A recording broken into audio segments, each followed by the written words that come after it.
สวัสดีครับอาจารย์ครับเรียบร้อยครับ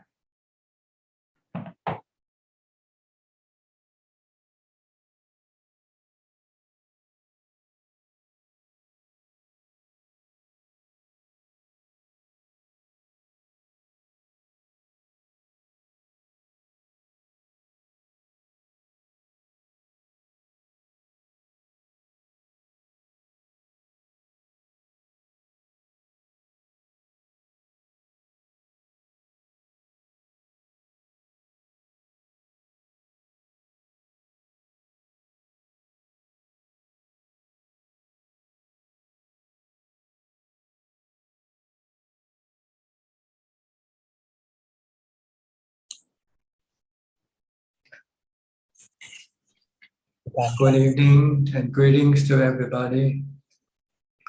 Welcome to another Zoom meeting in which everyone is welcome to join. If you have any questions and you would like to ask, you are welcome to join our meeting and ask questions. We'll go one by one according to the order of first come, first serve. The first person in tonight is Felicia Chan from Malaysia.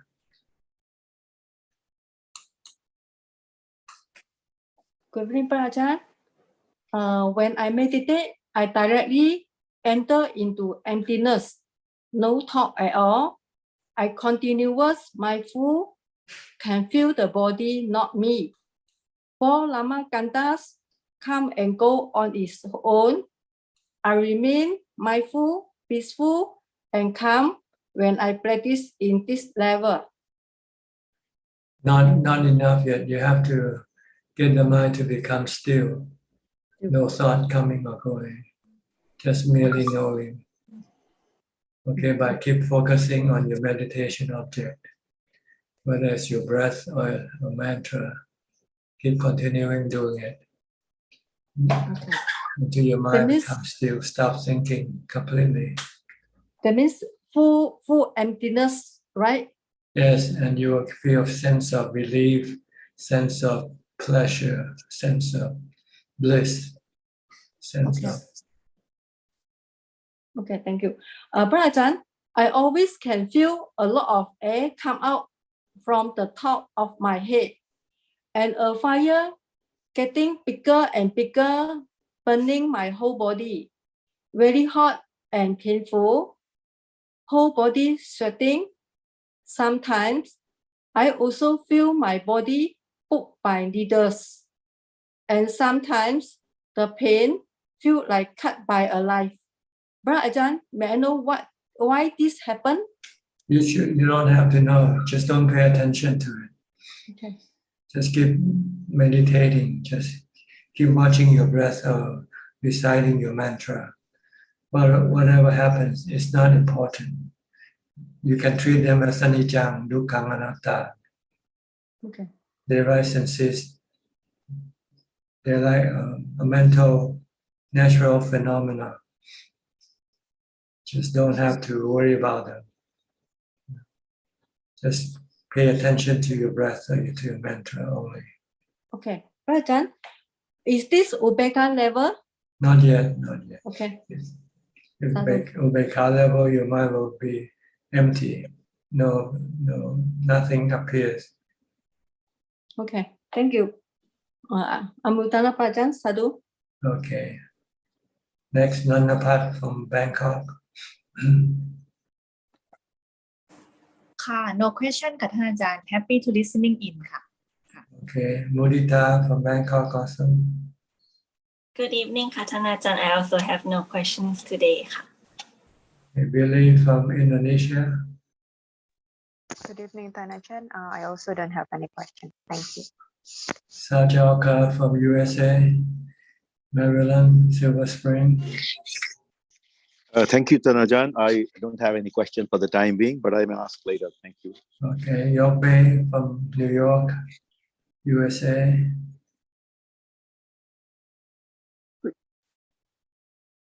Go ahead, you can speak now. Yeah. Good evening, Brother John.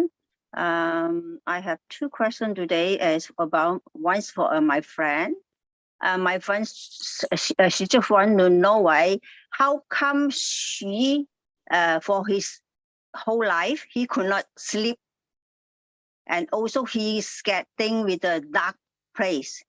She want to know what kind of karma from does she have? Yeah. She thinks too much. She doesn't have enough mindfulness.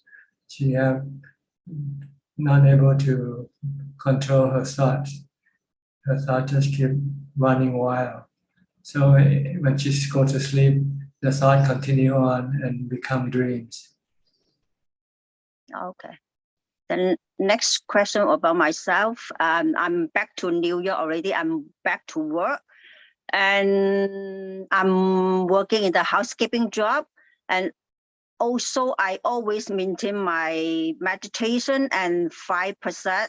I want to know. I need to like more advice from you and On what? no, about my speed, my talking, but sometimes I'm running is so fast. But yeah. You cannot control your speech. Yes. That's because you don't have enough mindfulness. So you have to keep reciting mantra, and then you can slow down your thoughts, and then you can control your speech better. Thank you. Yeah, thank you.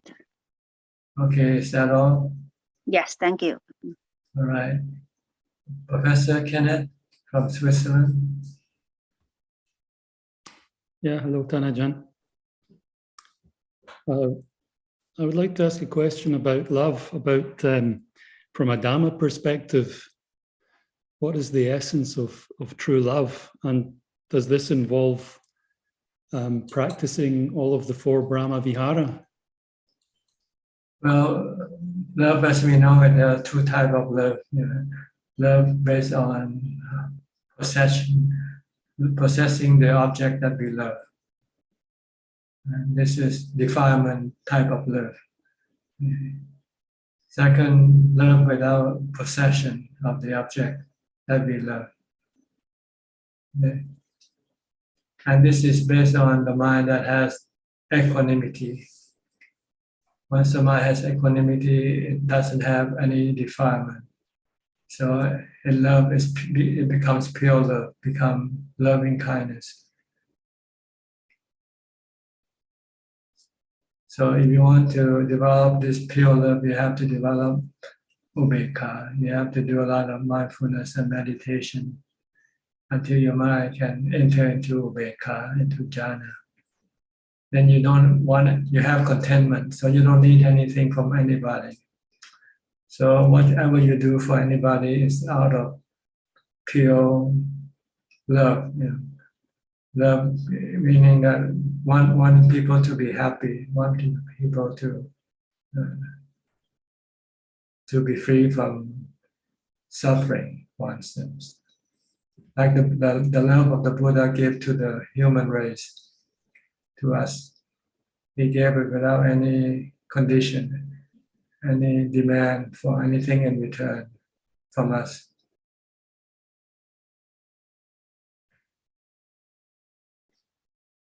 Okay, so you want the second type of pure love, you need to develop meditation, develop mindfulness, in order to get to a mind that is contented with upekkha. When you're contented, then you don't want anything, you don't need anything. You're full, like your cup is full. Your cup runneth over with joy, with bliss. So you don't need anything from anybody to make you happier. Because nothing can make you happier once you have this contentment. Then you can give freely. You can give without expecting anything in return.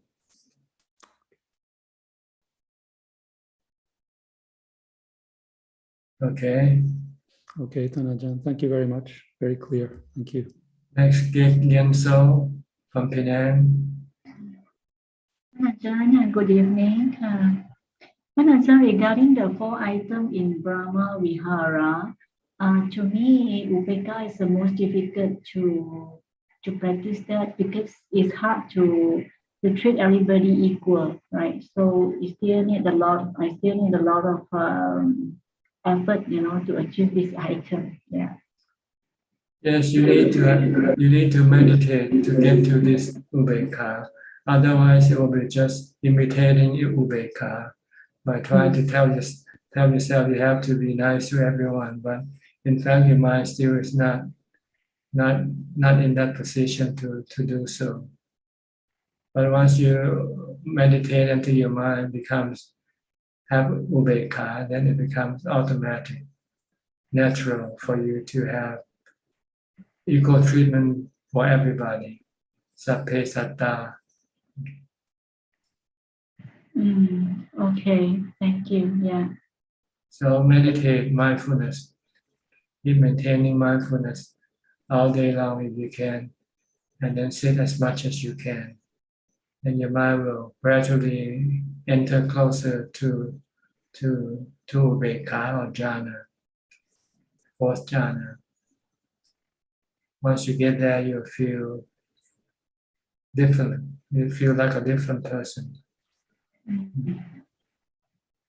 Okay. Yeah. Thanks for your advice, Panajan. Okay. Next, Anuraji from New Zealand. Hi, Tangajan. Can you hear me? Yeah. Yes. Yeah. So sorry, I don't have any questions, Tangajan. I'm just listening and learning. Thank you. Okay. Next, Rusli from Indonesia.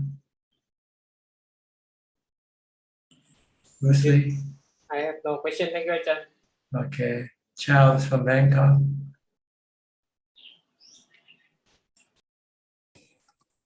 Ajahn, good evening. I have a few questions.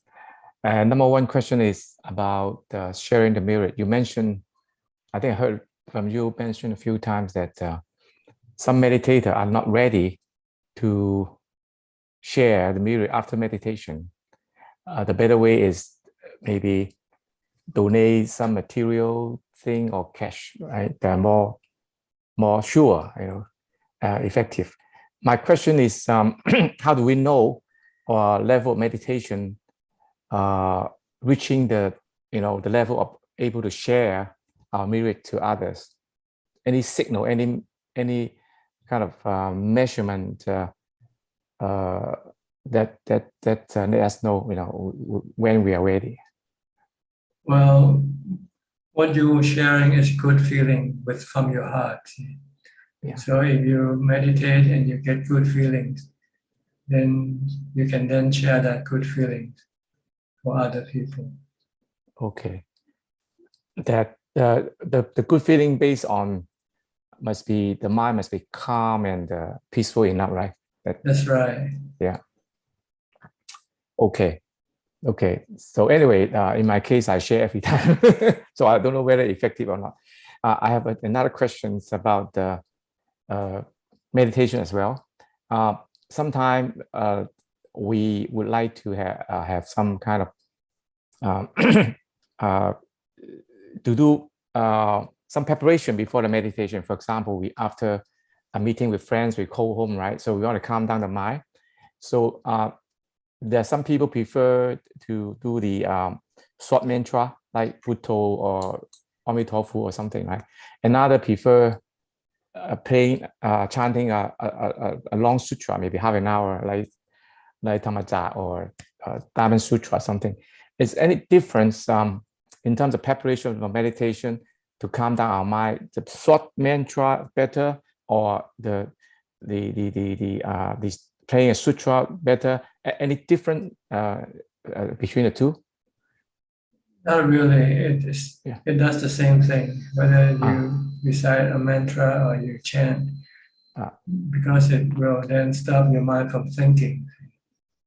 Okay. That's the purpose, to bring your mind back into the present. Okay. And be ready to meditate and watch your meditation object. Somebody told me that playing a sutra is better because the mantra sometimes we play become like background task. Just keep talking, playing. In fact, the mind is going somewhere else. But I think it depends on individual. I think, yeah. Yeah, personal, individual preferences. Yeah. But for me, I think I prefer the chanting and mantra. Okay, Ajahn, I have another question about the Sotapan. Is it possible for the person achieve the Sotapan, the reborn, maximum 7 times, reborn happen in heaven, not must come down to earth, man? Is it possible? Yes. Possible. Yes, you can be a spiritual being in the realm of the devas, for instance, and then you can continue on with your practice. And reborn up there, no need to come down, right? Yeah, if you can get rid of your sensual cravings, your sexual desire. Okay. That related to another question. That's assuming 2 persons achieve Sotapan, 1 person also achieve the meditation, Samati or chant, right? Another person do not, right? Is there any different about these 2 persons? No, they need to have chant both. Both are chant, okay. Yeah. So that means that to drop the chant, to drop the fetter is not sufficient. That the person must also practice the samatha. You need ubeka to be able to cut off your fetters, to resist your fetters. All right. Okay. Okay, Ajahn, I think if I have any question, ask later. Thank you, Ajahn. Okay. Next, Karen from San Jose, California. How are you? Good morning, Tana John. I'm fine. How are you? Good. Still reading the biography? Yes, I am.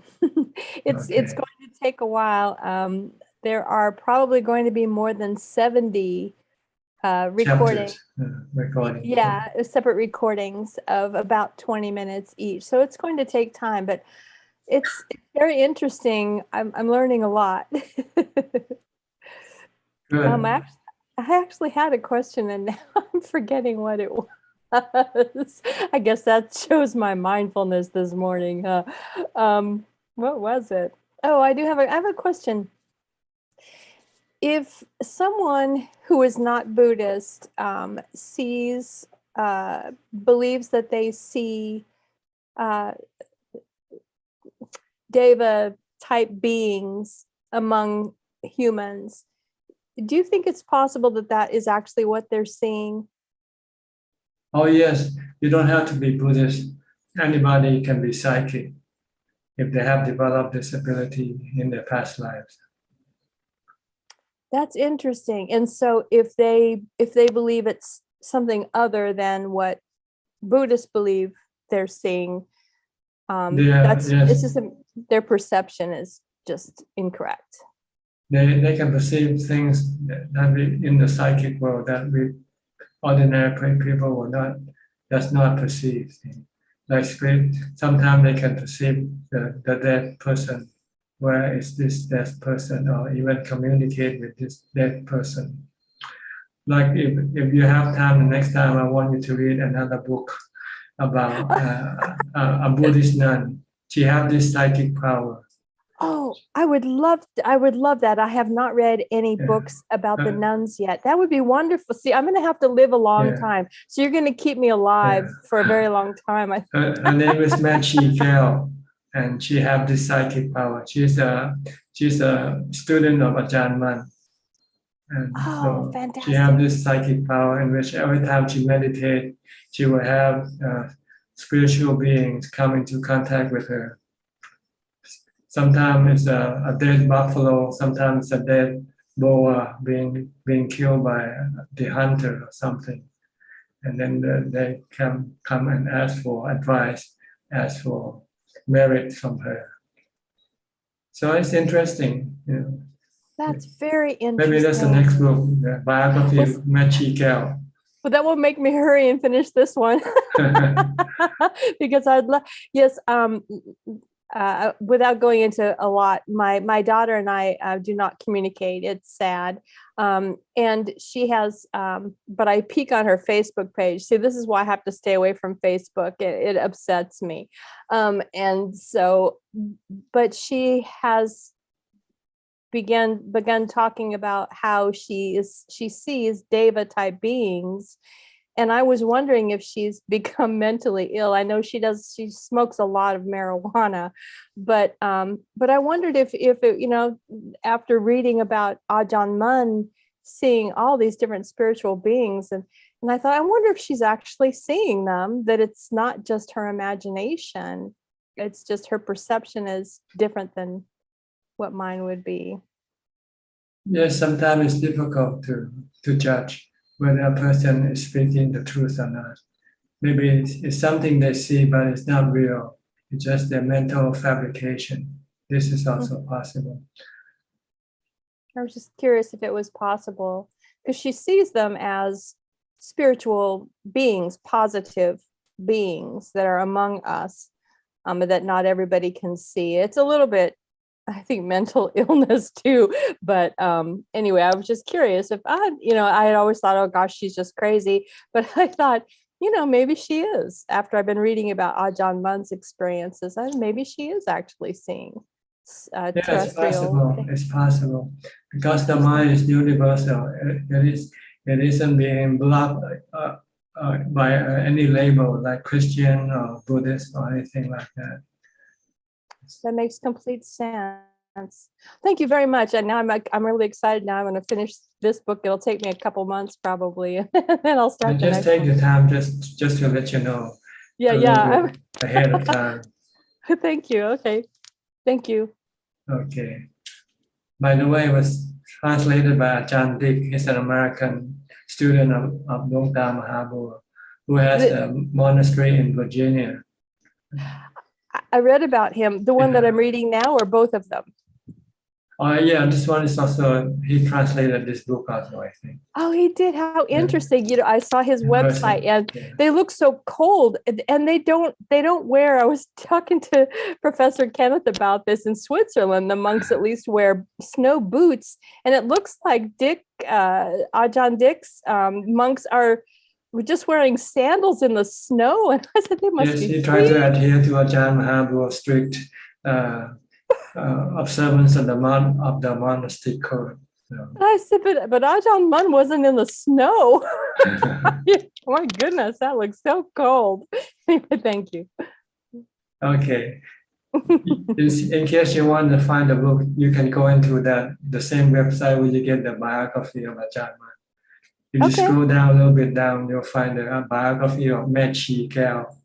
Oh, I better not do it until I finish this one, because no hurry. Just to let you know ahead of time. I'll get distracted on that one. Okay, thank you.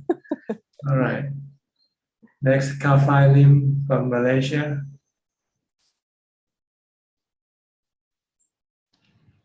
Good day to you, Tanajan. I have a question today about rebirth take place after death.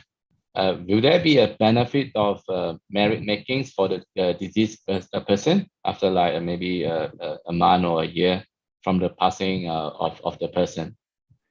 Well, it depends on the status of that person, which birth that person is in. If it's in the Deva realm, then there's no need to make any merit for that person, because he or she has plenty of merit and don't need to get merit from us. But if he or she is a hungry ghost, a hungry spirit, then he or she will need that merit from us. Since we don't know, so we just make presumption or just do it just in case. Since you're gonna do any charity already, you can share this merit from this charity, any charity that you do. So it doesn't hurt you to just share to the person that departed from this world. Just in case that person or that persons might be in need of the merit, you can then share this with them. So it's tradition in Thailand for Thai Buddhists. Every time they do dana, they also share this merit, just in case. Or else they can make it many. They can share with many other spirits that they don't know even. Got it. Like Dr. Mahabua, he has one day, once a year, I think on the anniversary of his mother's death. So he he invited all his disciples, followers, to make dana, and then share this dana to not just his mother, but to all the spiritual being that has no relatives, to send them the merit that they can come and collect it from we Buddhists. Okay, I got it. Because there are many spiritual beings that might not have beliefs in this, or their relatives don't believe in this sharing of merit, so they will not get it from their relatives. So they might have to come and get it from those kind Buddhists who would share this merit to whichever spiritual being needs it. Yes, yes. So if you don't feel you need to share with your friends or anybody, you can just share with anybody, just in case if anybody is like beggar. They are like beggars, beggar for merit. Yeah. I know what to do. Yeah, just do merit making and then share to whoever yes. You want. Yes. Okay. Okay. Good. Thank you, Tanajan. All right. Chong Ling, where are you from? Can't remember you. You have to unmute your microphone. Yeah, good evening, Tanajan. I'm from Erie, Pennsylvania. Okay. Yeah. Erie. Yes. No questions today. I just want to express my thanks, and gratitude, for stumbling onto you and your teachings, the Dhamma teachings. So I'm just gonna continue to listen.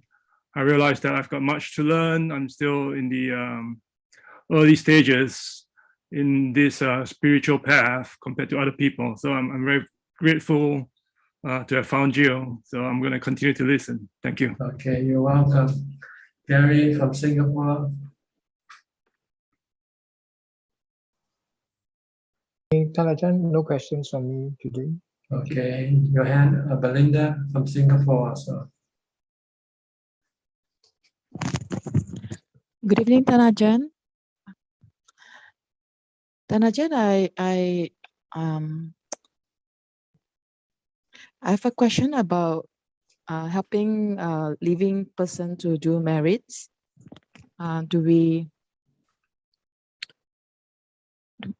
Tanajan, can you hear me? Yes. Go ahead. Okay. See, if I want to help my sister to do dana, do I have to ask her permission first, or I dana for her and I inform her? No, she has to do it on her own. You cannot do it for her. It has to be her own possession, and it has to come from her own initiation. She has to initiate it. She must have the desire to share her possession with other people. So and when you cannot do it for her, or you cannot tell her to do it. Okay. You can invite her every time if you have any merit making activity, you can say, you want to join us? Or something like this. You can do this. And if you want to join, then she will be making merit. Like for instance, if you go to a certain monastery and they're building some accommodation and they need some contribution, then you can tell your sister, I'm doing this to this monastery, would you like to join, or something like this. And it's up to her to decide whether she wants or not. So I have to collect the money from her. Well, she can send it directly to the monastery if she likes to, whichever method, doesn't matter. So if I help her to dana with my own money, and then I say, okay, not your own money, not your own money. It has to be her own money. Because she has to give, she has to sacrifice. That's the purpose of dana. To let go of your attachment to your wealth, really. That's what the purpose of. Because attachment to your wealth is like an anchor that prevents the boat from sailing. Before you can sail the boat, you have to lift up the anchor first. Before you can go to Nibbana, you have to give up your possession first. Like the Buddha, he had to give up his possession and go live as a monk. If he still cling to his possession, he will not be able to go live as a monk and become enlightened. So this is actually the purpose of charity or dana, to let go of your attachment to wealth or the physical comfort that you get from your wealth. Another way is I went to Wat Palelai and I seek monk's blessing for her. I show her photo to the abbot just to share. I dana to the monk, to the abbot, and then I requested the monk to bless my sister. Looking at the photo, does it work, Ajahn? But I did mention, after which I told my sister about this marriage, and then she rejoiced. I thought her mood is better. So I'm not sure, Ajahn. So could Ajahn enlighten on all this? Is it making me feel better? Or I'm helping my sister? There's a connection of sharing goodwill from an abbot or from a monk's blessing? As far as the merit that you make, you cannot share it with her. But you can share the blessing from the monk. But blessing, it just works, it doesn't mean anything. If the monk bless you and you go steal money from other people, you can go to jail. You can still go to jail. So it's not the blessing from monks. It's each individual's action that counts. Good or bad karma. Dana is a good karma. It will give you good feelings after you perform dana. So when I share with her, she feels happy. She feels being cared That's for. superficial. That's superficial. It's not like doing it herself. Or else you don't have to do any dana. You sit there and wait for people to say, I've done some dana, I'm sharing with you. And you say, yeah, thank you. What does it mean? It doesn't mean anything. Because you still attach and cling to your money and your wealth. But when you give up your wealth, you feel a sense of relief, like lifting a mountain off your chest. Oh, I'm happy to get rid of this money. It's a burden. I have to take care of it, looking after it, and worry about it. And when I die, I cannot take it with me anyway. So I want to keep it for. Rather give it away, and you can feel a sense of happiness from giving this way. So Ajahn, one thing I like to check with Ajahn. Can you speak a bit louder? Cannot hear you. Can you hear better? Yeah, better now. Sometimes we do life liberation, like we release animal, we release. That's also dana. That's also dana. So my sister likes to do that. She likes to dana. She likes to buy crabs. Okay, you should invite her and ask her. Maybe you can join her one day and say, let's go and save some cows or save some pigs from being slaughtered. So she says she has obstacle because her husband doesn't believe in spending money, because the chemotherapy and all, they have been spending quite a fair bit. So well, if they cannot afford it, then don't push it. Yeah. If they So cannot afford, I they suggested can do some something. other type of merit. They can give the precept. They can meditate. Merit doesn't mean you have to give to charity only. So I suggested something cheaper, like releasing crickets that are going to be fed to animals or fishes. Like it's cheaper. So I release crickets. I don't release expensive animals. So then I suggested something that we can afford. Yes, that's like right. Do what you crickets. can afford. Is there anything else we can do, Ajahn, to be married for her? Or Tell her to listen to Dhammatalk.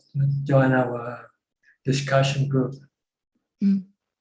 I will send the invitation and let the Dhamma works. That's right. For her.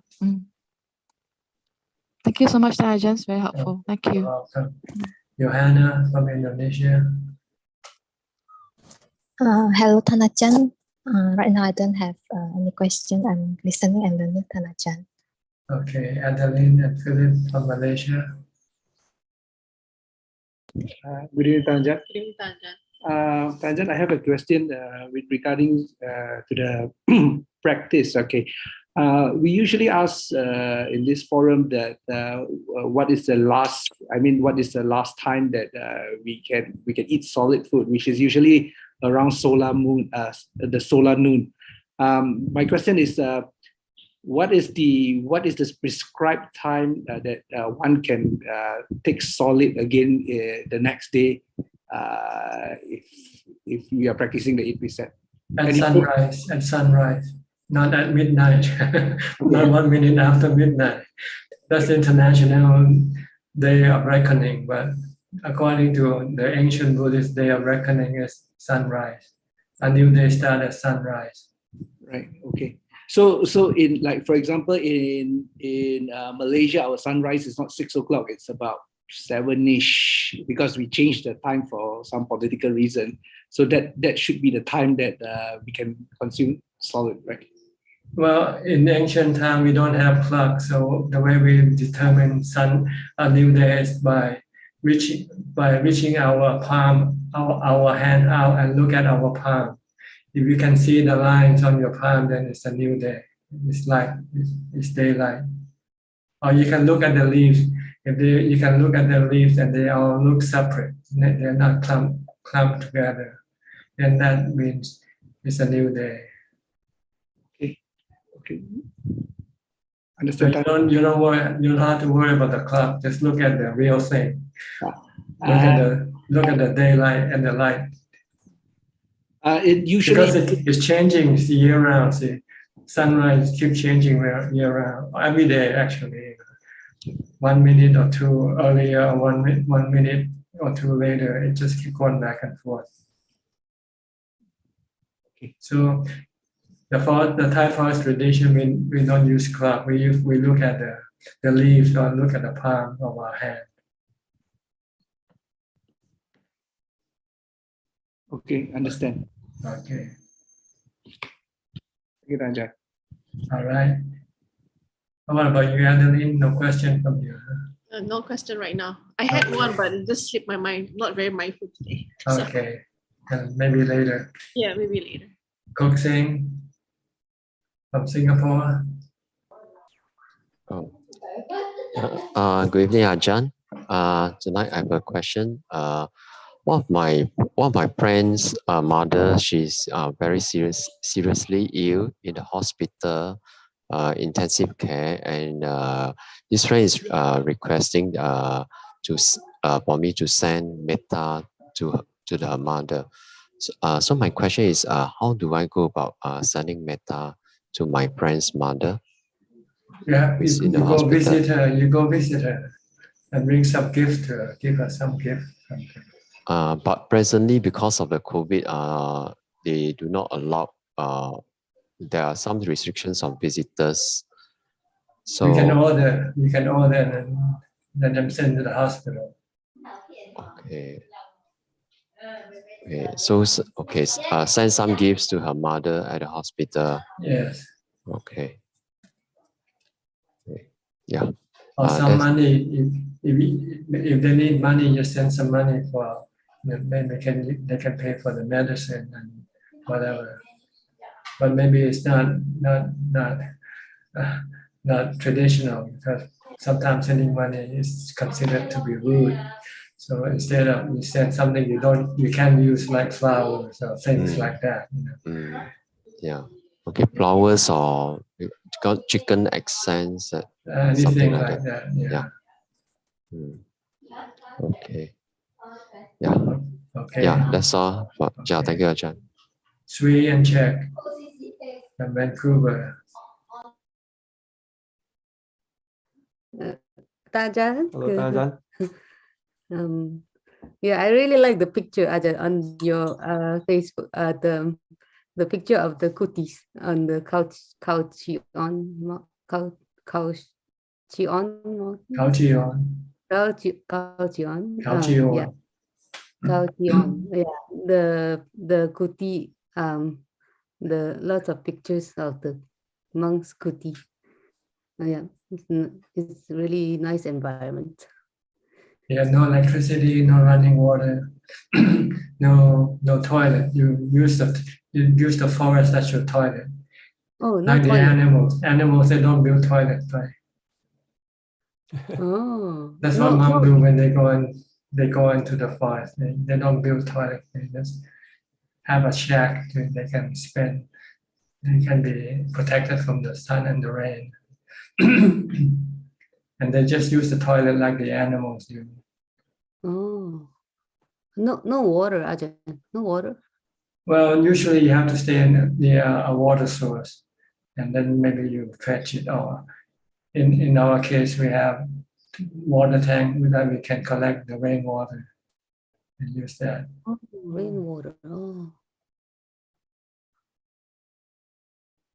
But we have a central bathroom, but it's a long walk sometimes. Sometimes in emergency case, you might not be able to make it. And you just use the forest as your toilet.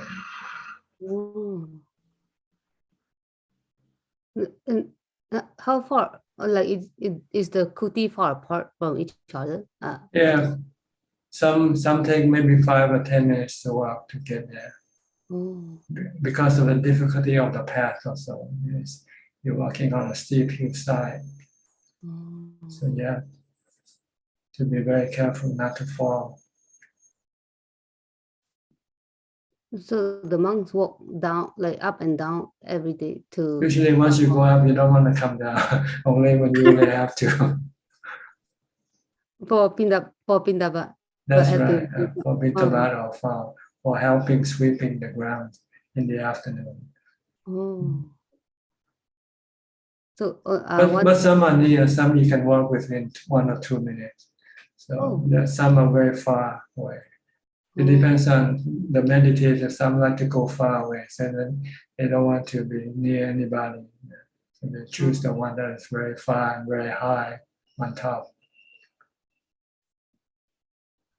But they there's no sending food to them, like Although everybody has to go to the bintabat in the morning to collect food and eat. Once they finish eating, then they come up to the mountain, and they don't worry about food until the next day.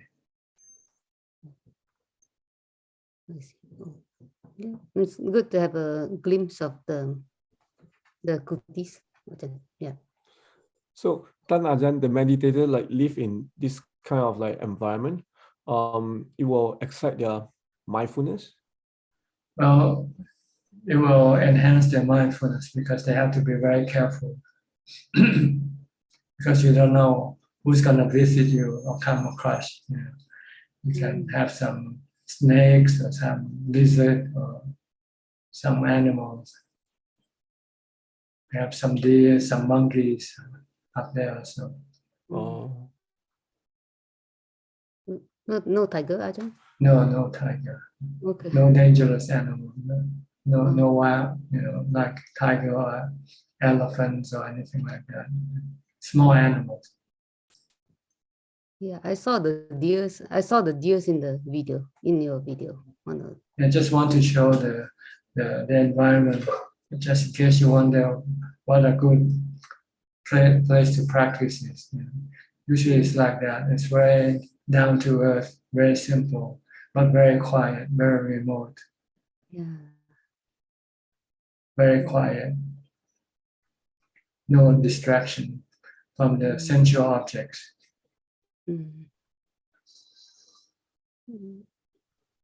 It's a good place to cultivate Dhamma, to practice Dhamma. Okay, any question from you? Tan Ajahn, like avijja paccaya sankhara, how to, like when we recite Buddho, that is to stop it, right? Yeah, Stop it. you stop avijja by using Dhamma. See, Buddha is Dhamma. Yeah. Normally you think about where to eat, what to see, what to hear, what to drink, and so forth. So you stop this by reciting Bhutto, Bhutto, Bhutto. When you stop, then you stop Sankara from generating the desire. Then you don't send the vijnana toward the sensual organs. You don't use your eyes, ears to go search for sensual objects. You stop the process once you use Dhamma. Either mindfulness or wisdom. If you use wisdom, you think that all the sensual objects will sooner or later hurt you, not give you happiness, but it can also hurt you when you lose the things that you love, or not be able to get the things that you love. So then this will stop the sankhara from thinking about going after the sensual objects. Then it can remain just inside. Okay. Yeah, I see this like the sanya and sankhara is the one that causing my mind keep reacting and proliferating. Like even something upset me, but they keep coming out. But then I need effort, like to recite Buddha. Like after a while, it will goes away, but not instant. So It takes time because the strength of your mindfulness is still very weak. Yeah. So it takes a while to build up the strength to be able to stop your perception and your thoughts. Yeah, okay. That's why you have to be persistent and you have to be diligent in reciting the mantra. Don't wait until you have to do it, because by then it will be very difficult to stop. Like fire. Yeah. You should have the water ready before the fire starts. Yeah. So as soon as the fire starts, you can then use the water to douse it. But if you wait until the fire starts and go look for water, it's too late. Too hard to stop the fire. Yeah. Yes. Yeah. More effort. Yeah. That's why you have to do a lot of mantra even when you don't really need to stop your thought. You want to practice. Yeah. Get into the habit of using the mantra. So when you need to stop your thought, you can use it right away. Yeah. Or if you want to use wisdom, you have to think of it, anicca, dukkha, anatta all the time. So as soon as you want to use it, you can then apply it right away.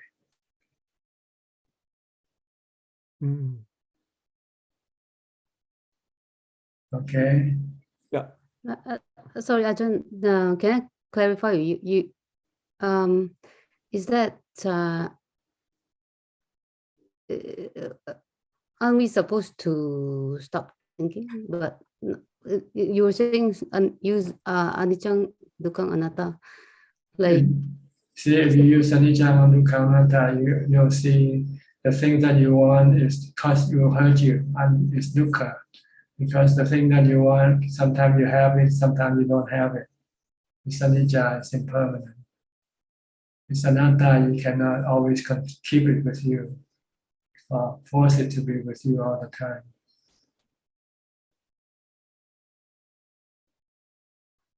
So you have to look at the objects of your desire, that it is anicca, it's anatta, and it will cause you disappointment or sadness when you cannot have it.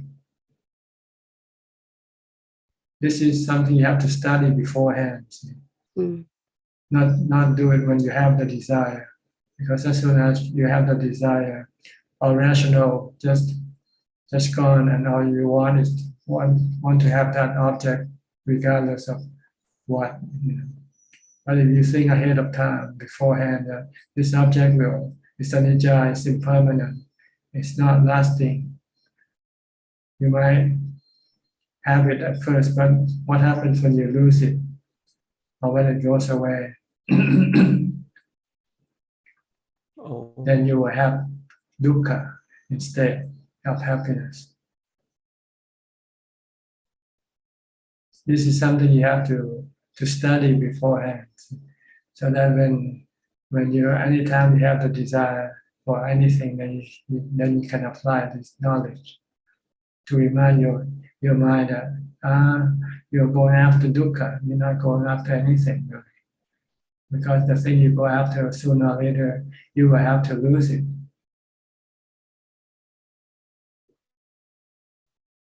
And when you lose it, you cry, right?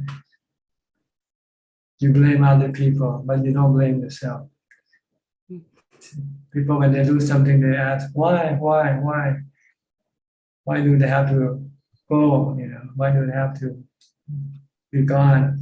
That's because that's the nature of everything in this world. They are all temporary. They are not permanent. But you never look at things like that. You always think whatever you want is going to be with you and give you all the happiness all the time. But that's not the case.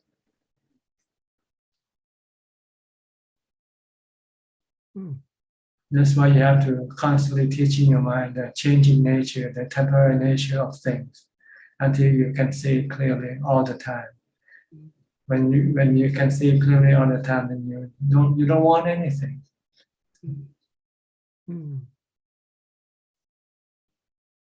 So either we practice mindfulness or either we think of this like Dharma. Yeah, but normally it's difficult to think like this because you always like to think the opposite. When you see something, you think it's going to be permanent, right?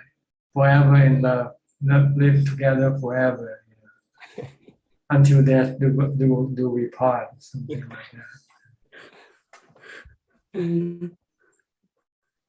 Even that, when you part, you still cry, right? Even at death. True. So all the happiness that you had previously will be all gone and replaced by sorrow and sadness. When you lose something you love.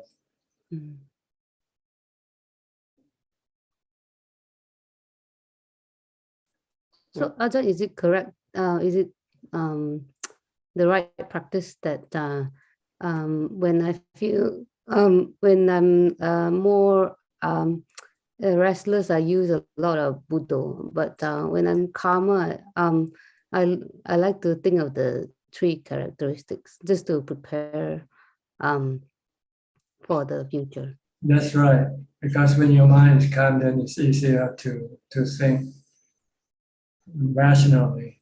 When your mind is not calm, your mind is very emotional.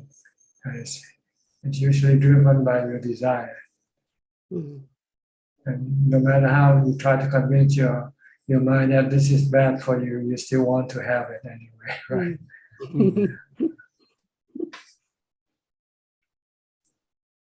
Right. Okay. So when you cannot use wisdom, use mindfulness, use mantra. At least you can have a temporary fix first. Yeah.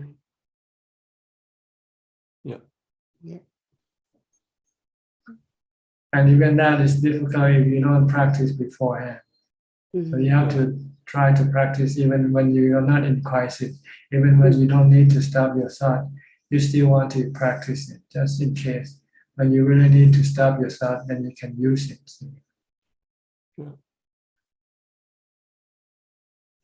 Ajahn, but when we are thinking about the tilakkhana, the 3 characteristics, it's okay to do that, right, Ajahn? Like that's not. Yes, it is okay, and maybe some of them is useful because you might have a certain amount of understanding about the 3 characteristics in regarding to a certain object, but not all objects.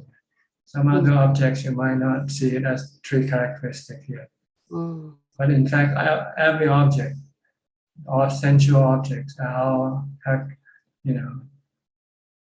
all have these 3 characteristics as their nature.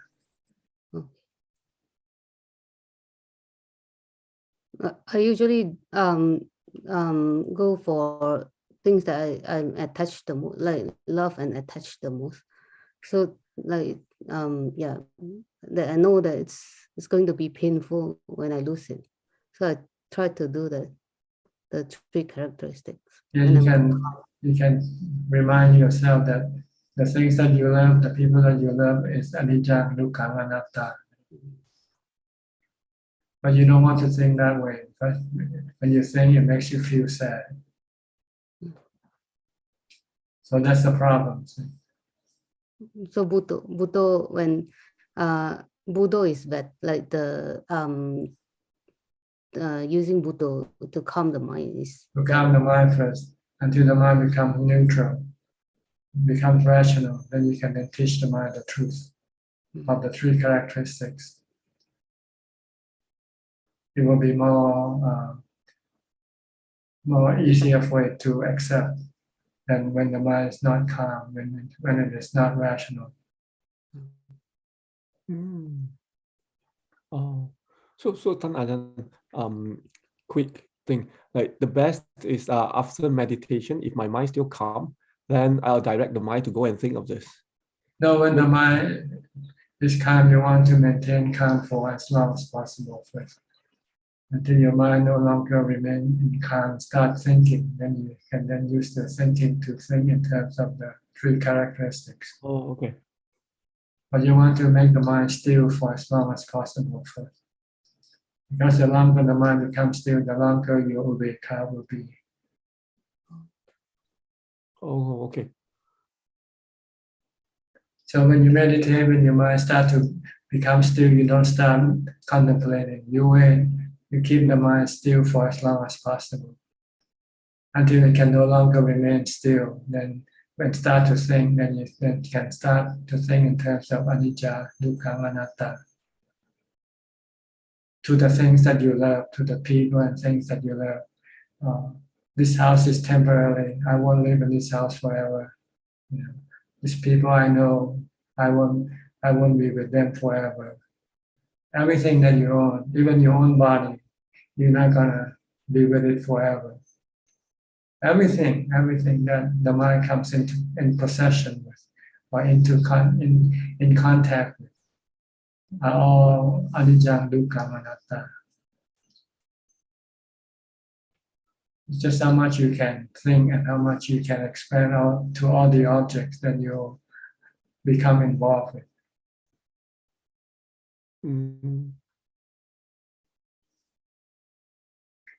You can do this after you come out from meditation. But when you're meditating and your mind is still, don't do anything. Try to prolong the still for as long as possible by using your mindfulness to stop your mind from thinking, not encouraging it to think. You go in the opposite direction. Wow. Okay. Okay. Yeah. Thank you. That's so helpful. Thank you, Ajahn. All right. Who's next? Om and Am. 2 boys and girls. 2 sisters, brother and sister. How are you? I'm good. Okay, you got an. Hello. This Friday, I will go to get the vaccine, and I don't know what to do. Just get it. You don't need to do anything. Just go and. I'm scared of needles. It's like scratch. Yeah. It's like a mosquito bite. Not painful at all. Don't worry. Okay. When they give you the shot, just recite Butto, Butto, Butto. Okay. Okay. All right. Thank you. Okay. Bye-bye. Bye-bye. Next, Ubeka from Brazil. Hi, Vante. Hi. Still Ubeka? Yes. Okay. Only Still equanimity. Yes, Bhavana, Sati, Sampajana, Anapana Sati. Good. Always happy all the time.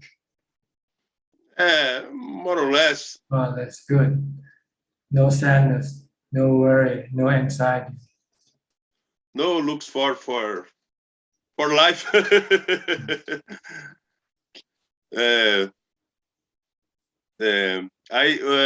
last week, 1 week ago, I did a tattoo.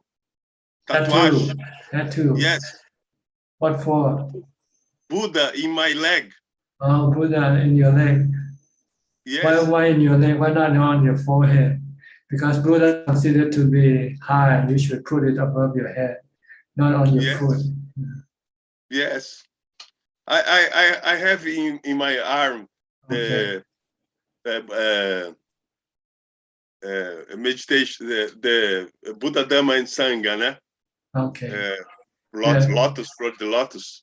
Bhavana Society. They are your teacher, you have to put them higher than you, above you, not below you, not on your foot or on your leg. Yes. But by the way, when he's painting, very pain, eh? Yes. Because 6 hours to painting. And I concentrate in one point in my breath. Yes, and you feel no pain. Yeah, pain. Yes, pain. But no it's dukkha, control. No dukkha. No dukkha. I smile. Yeah, And you can concentrate. smile. Smile. Okay. Smile. Less paint. Why bother in the first place? What? Why bother tattoo in the first place? I have in arm. Yeah. The Buddha. Sunyata. Sunyata is a circle. Yeah. Né? Not complain the circle. Circle and not complain. Is a space to escape. A little space. You tattoo in the wrong place. You should tattoo it in your mind. Yes, Buddha. Yes. Or sunyata. It's in your mind. Yes. That's why you want them to be, not in your body. Yes. Last week your Dhamma talking is very good to me, to training more nirodha, more escape the world. Is very important. The life is very beautiful, but is not have end. Is infinite. Not have space. Space is infinite. Infinite, yeah. Okay. Space is infinite. Sunyata. Mind is infinite. The mind is infinite. The mind is infinite. Yeah. Not fight with the mind. The mind is infinite.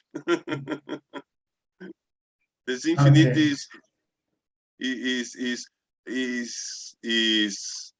is height level, né? Is Arupa Jhanas, height level. But is imagination, né, Bante? The important is to do. You say very, very good. The important is to do meditation, not imagination. Not the important is you. Yeah, because imagination is not real. Meditation is real. It's not real. Yes. Yes. Okay. I like forest practitioners because they practice more, né, Bante? Not very study. More practitioner. Very good. Okay. Next, Margareta from Indonesia. Hello, Ajahn. Any question? Yeah, a bit. Just I don't know. Wait, I don't know how to start.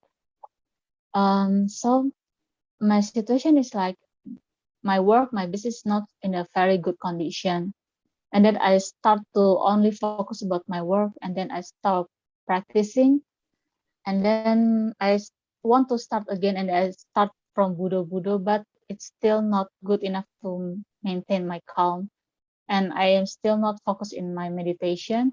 And then I start again with the meditation sitting, and then I start to stop practice for a while. Then I try to see this life like in my third party view, and then it helps me a lot. So I'm wondering whether my practice is in the right way. So I just try to make myself, my mind out of this life, this circle, this hecticness. And then I start seeing that, like I can always say, like, this is all is impermanent. And then I try, and then but I still cannot focus in my sitting meditation, walking meditation, something like that. So I don't know whether is there any suggestion for me that how to start again with the practice, because sometimes like my mind really not in a good state right now. So I don't know where to start again. Well, I think like I have to, must have come. you have to start with mindfulness and just take time, just be patient and just keep being mindful, and then sit whenever you have the time to meditate. If you're not meditating, you should always be mindful at all times and be patient. You cannot expect the result to come right away. It might take days or months with consistent and persistent practice. But if your practice is up and down and on and off, then it's very difficult, very hard to get any progress from this type of practice. If you expect any progress or any result, your practice has to be continuous. I'm trying. That's why I joined the Zoom again. Will start again. So you can start anytime, but once you start, you should not stop. You should maintain the level of your practice from the lower level to the higher level. Maybe from whatever you can do now, and then try to do more as you go. Then your result will be forthcoming. But it takes time. You just can't expect to restart your practice 1 or 2 days or 1 or 2 sessions and then expect to see any result at all. The only result you get is the work that you put in so far, but it's not enough to produce any result yet. But you need the work first before you can get the result. So keep working on your practice, keep practicing, and don't worry about the result. When the time comes, it will appear naturally by itself. I So you tried have to from be the lower patient. stage. Yeah. Just keep practicing. That's all. Don't worry about the result. When it's time for it to appear, it will appear. When it's not yet the time, it will not.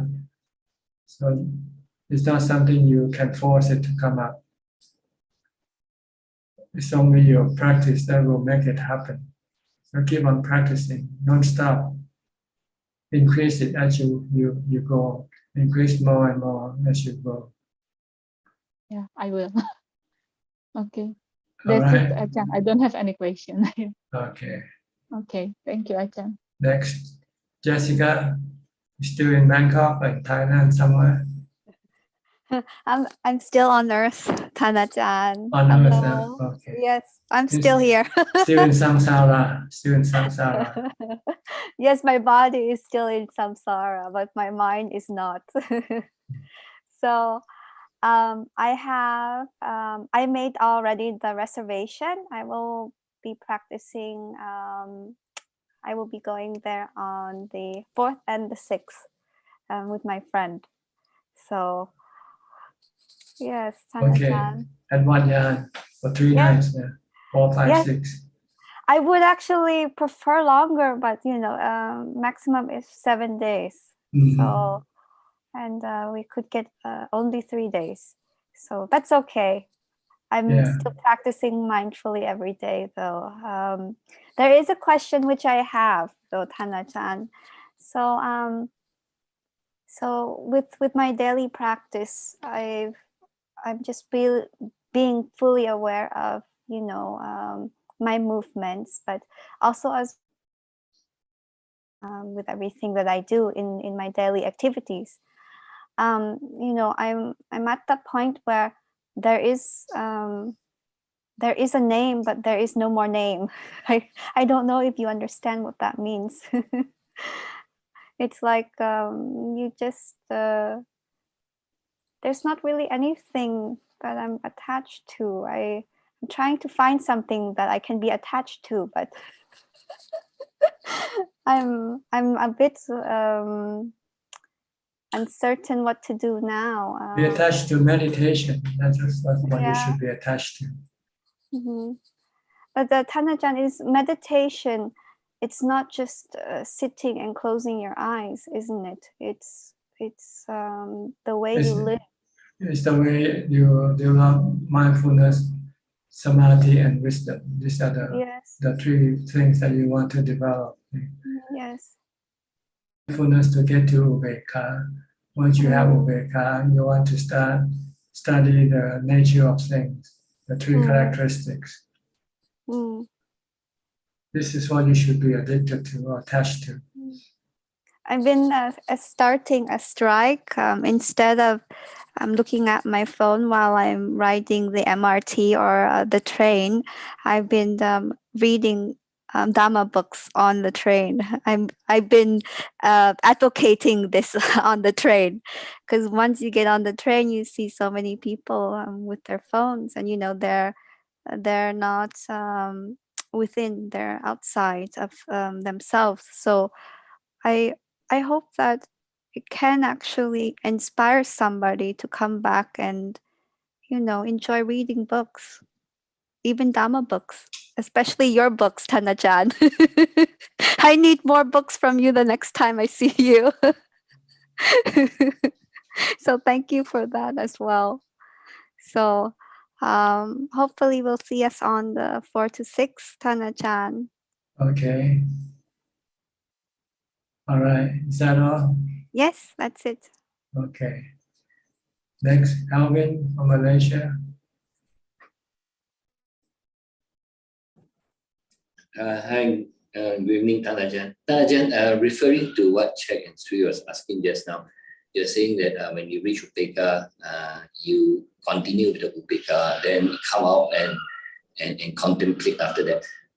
So the longer the Upeka that you're able to maintain, so when you come out, you'll be able to contemplate longer, right, Thanajan? Yes, you'll be able to contemplate on things that you normally wouldn't want to contemplate on, such as death or super.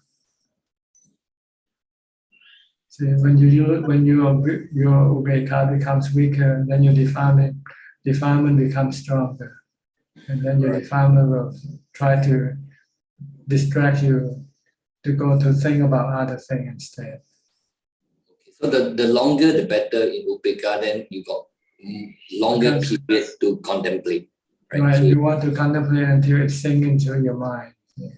Okay. Until you remember it. Like studying, when you study, if you're concentrating on what you study, you can remember a lot more than if your mind is distracted, right? Yes, yes. Same thing. It's like studying, but different in the subject. Yeah, we study the three characteristics as the subject of our study. So we want to be able to study these three things until it sinks into our mind. We remember it all the time. Right now we don't remember it all the time, right? We talk about it for months and years now. Years already. And we forget right after we finish this class, we start to forget about what anicca is all about, right? We start to worry about our body, for instance. If you have the truth of anicca in your mind, you will not worry about your body, because you know your body is anicca. So what is there to worry about? Correct. Yeah. Okay. So basically, you're not committing it into your mind yet. It's still a memory or just imagination. Occasionally when you think about it, that's all, but not all the time. Yeah. It's more like a theoretical, like you just sanya, we call it sanya, not panya. Sanya is something you remember, then you forget. Correct. But panya, you will not forget once it's panya. It's ever present. So you want to see everything especially your body, as anicca, as ever present. So whatever happens, gonna happen to your body cannot hurt your mind, because your mind know ahead of time that this is gonna happen anyway. Sooner or later, something gonna happen to the body, right? Yes. Okay. So that's the reason why you have to contemplate with a new mind free from defilement, temporarily free from defilement. But after a while, your ubekkha will become weakened and disappear. Then your mind will not be able to contemplate on the anicca anymore. Okay. Then you start thinking about other things. Yeah, that will usually be the case, Tanajan. Mm-hmm. So you have to stop contemplating and go back into meditation again to regenerate more ubekkha. This is the thing you have to keep doing, the cycle between contemplation and meditation. Because your day-to-day activities will actually disturb your calmness. But if you're alone, like on Kauchion, where you have a place by yourself and nothing else, then you can do this all day long. See, meditating and contemplating, meditating and contemplating. Correct. And then one day it will sing in your mind, and then you will have no more worry about your body.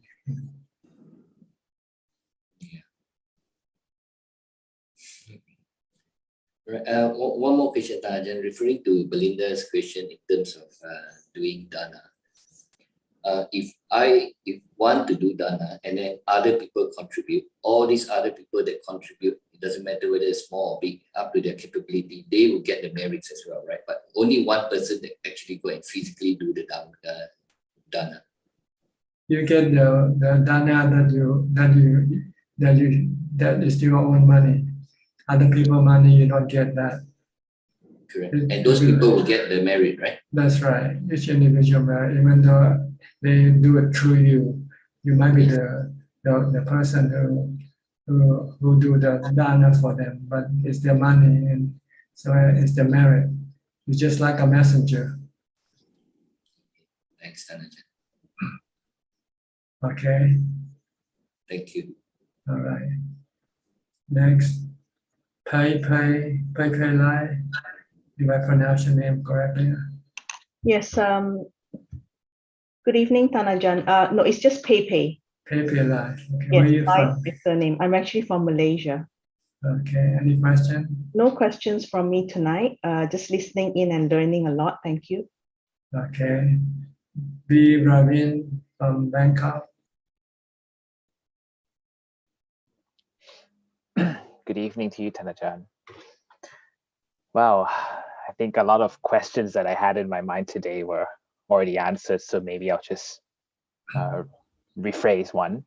It's regarding the Five Kandas. Tanajan, I notice sometimes that they become a hindrance to me when I meditate. You know, sometimes, especially Sankhara, I notice that whenever my mindfulness or concentration just drops by a bit, Sankhara will come in and my mind will start to wander off. And so my question is, would using a mantra, would it help, or should I just stop and just start again? I know it's not what you use, it's what you lack. See, either Buddha watching the breath, you lack this because you don't develop them more before you meditate. So you have to do more before you meditate, not just to do it while you're meditating. That's why I always recommend from the time you get up, as soon as you open up your eyes, start your mindfulness first. Then either focusing on your body movement, reciting a mantra. If you can do this throughout the day, and when you meditate, then your mind will not be able to slip away, and your thought will not be able to interfere with your concentration. Because you keep it under control long before you meditate. So you lack the preparation. You want to do the preparation while you do meditation. So you cannot do much. So it's always mindfulness before meditation. Before sitting meditation, you have to be mindful. You have to keep stopping your sankhara before that. Stop thinking. That's why I teach people to use this mantra. Stop thinking, or don't think, don't think. As soon as you open up your eye, when you start thinking, say, don't think, don't think. Just do what you have to do and don't think.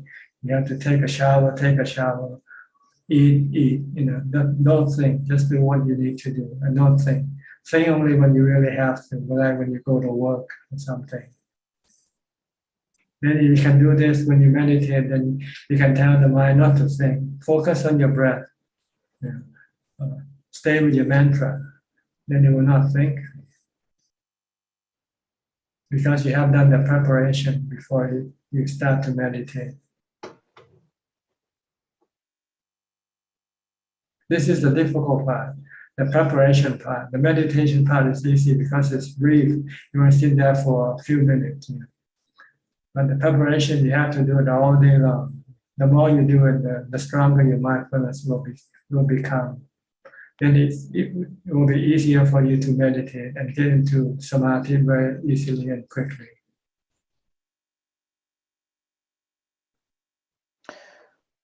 That's true, Tanajan, because I notice, sometimes when I'm not so pressed with time, I tend to listen to Dhamma talks, as like you suggested, or read books before I meditate, and I find that it's easier. But sometimes when I'm pressed for time and I just, I need to meditate now, I find that, it's not as effective. So maybe I need to have better preparation before I meditate. And also your attitude toward meditation could also be a hindrance. If you expect, I want result, I want my mind to be calm, then this can become a hindrance also. Because you'll keep waiting for the result and wondering when it's going to happen. And you're not meditating, you're not focusing, you're not reciting the mantra. You keep thinking about when it's going to happen, when your mind become calm again. If you do this, you will not get the result. So when you meditate, don't expect any result.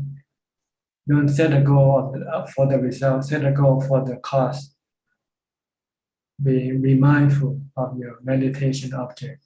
This is what you should put your mind toward, not toward the result. The result comes after the cause. The cause is to pay attention to your meditation object, not to pay attention to the result, the forthcoming result. Don't anticipate the result. That's what I'm saying.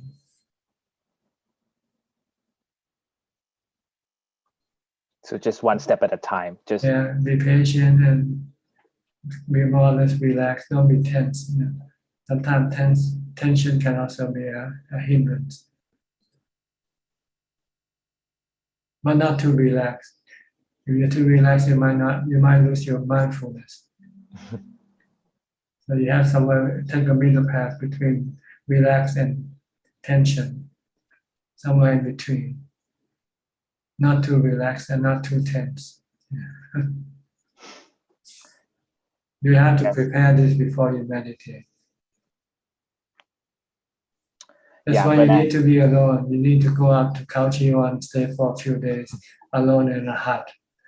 And then you can then be mindful all the time without thinking and stop thinking, because there's nothing for you to do there.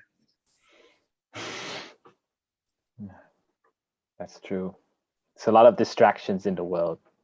That's right. I always compare when you meditate in the world, it's like driving under the freeway. When you go to a forest retreat, it's like driving on the freeway. It's different. The speed is different. The ability to move is different. So you need to go up on the freeway sometimes if you want to go faster. No traffic. No traffic, no cross traffic, no. Everything flow very quickly. Okay, any more questions from you? Yeah, I just have one more, Tanajan. I was listening to one of your talks earlier. You mentioned about a sotapanna or any attainment will go with you for the rest of your life and the next life until you become enlightened. So does that mean that if any of us were able to attain it and we pass away, and in the next life we are born into a world where there's no Buddhism present, we will still be able to teach ourselves to enlightenment? Yes, once you have started the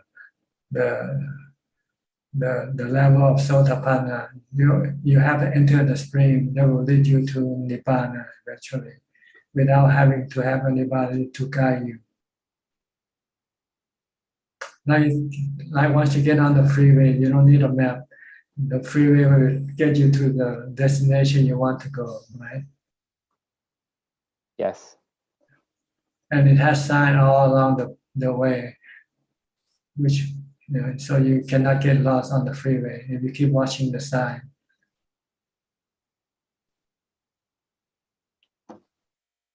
So it's permanent. It's something that will stick with us. Yes, and it's one way. It's one way. You will not lose the distance that you have covered. Once you are sotapanna, you will not lose it. You just keep moving on forward more. Go higher, higher, until eventually you get to the highest level. So it's something that we should strive towards. But coming back to your previous point, it's just, okay, focus on the breath. Stay mindful as long as possible. And then whatever results that will come, they will come when they are ready to That's right. bear fruit, correct? Mm-hmm. On the level of mindfulness, the result is the mind becomes still and have equanimity.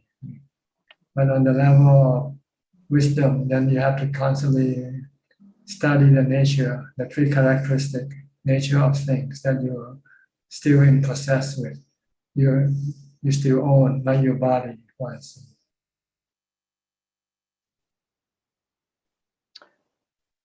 Yeah, I was just thinking of what you told me the other day. Are you mindful all the time? And I said, sometimes. So I have to change that sometimes into all the time. That's right. The Buddha said mindfulness is necessary at all times, at all situations.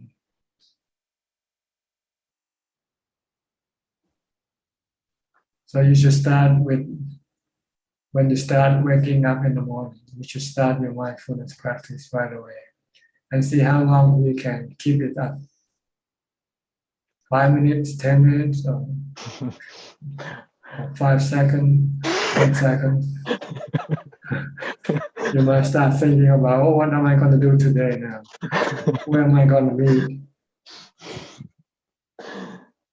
Oh, that's a good challenge, Thanajan. I'm going to try that out. I'm going to see how much mindfulness I'm going to have. Yeah. That's really good advice, Thanajan. Thank you so much. All right. You have to start with the alphabet when you study, right? When you study, you have to start with the A, B, C. When you sing, you have to start with the do, re, mi, right? The sound of music. Yeah. When you meditate, you have to start with mindfulness. Okay. I need to think of a rhyme for that, but thank you, Thanajan. All right. I think everybody has the chance to answer the question. Does Sammy, I just saw him earlier on, does he wants to come in and talk? He turned off his video right now. So I'll go to Facebook first, okay? Anybody, any Facebook question? Yes, we have right now 6 questions altogether. The first question is a 2-part question. It's from Yap To Yap. Namaste Ajahn. I saw a monk wearing a tight t-shirt in a monastery and talking to some people in there. Is this a violation of the Vinaya? Well, it depends on how you interpret the Vinaya sometimes here. Like with with monks who live in the cold country, they find it necessary to put on more warm clothes. So they might put a t-shirt under their robe or something like that. And showing that So, but in the Thai forest tradition in Thailand, it's not so cold, so we don't put any other clothes on except the robe of monks. And we also have sweater, but sweater would only without having any show, exposing the sweater when you wear the robe. It's what we call half shoulder sweater. It covers only half of the shoulder. So when we put on the robe, the sweater under will not show when we put on the robe. The second part is, what is the difference between Samata and Mipasana in meditation? Samata means calming the mind, to make it still and have equanimity. Mipasana is to study the nature of things, that everything is anicca, dukkha, anatta. The next question is from Annie Shimi. Sadhu Ajahn, during meditation when we practice to send metta, can living beings like humans receive it? No, you have to give it when you meet people. You don't give them when you're alone. You cannot give things to people when you're alone. You can only give things when you meet people. So when you meet people, you say hello, you say how are you, wish them good luck or something like that. This is metta, showing metta or friendliness. Metta means friendliness, loving kindness. So you have to do it when you're with people or animals. But when you're alone, you cannot do metta. The next question is from Sam Fernando. A recent FB post from your page shows some meditation kutis. Do you conduct meditation retreats for lay people? Please advise. No, the retreat is individual. Everybody know what they have to do. It's more for advanced practitioners, not for beginners. The next question is from Annie Shimi. Do Theravada teaching encourage us to release animal? Normally it was strongly practiced by Mahayana followers. Well, it's one of the charity that we can do as Buddhists. It's called dana. Dana is giving. You can give money, giving medicine to help people. If they're sick, you give them medicine. If they're gonna be killed, you pay for their life once, and you.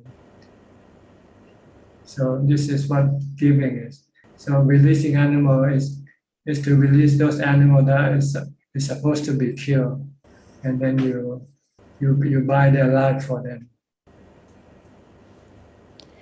The next question is from Terry Shi. This body of mine attracts mosquitoes very easily all the time. What may I do to stop getting mosquito bites without using insect repellent if I want to experience meditation in the forest or go to a meditation retreat? May Ajahn please be kind to provide some guidance. Thank you. Well, we use mosquito net. Monks use mosquito net when they practice meditate in the forest. They have an umbrella like an umbrella, and they use the mosquito net hang from the umbrella, and they sit under the umbrella with the mosquito net surround them. And the next question is from Eddie Gan. Good evening, Prajan. Is Cetana, intention, part of the 5 aggregate? Thank you. Well, it comes from the 5 aggregates. You have to have thoughts and perception to have intention. You have to think of what you want to do. So you use sanya and sankhara to produce intention. That's all we have so far, Ka. Anybody in the room would like to ask more questions, you're welcome to raise your hand and unmute your microphone. Karen? Go ahead. Thank you. I have a question.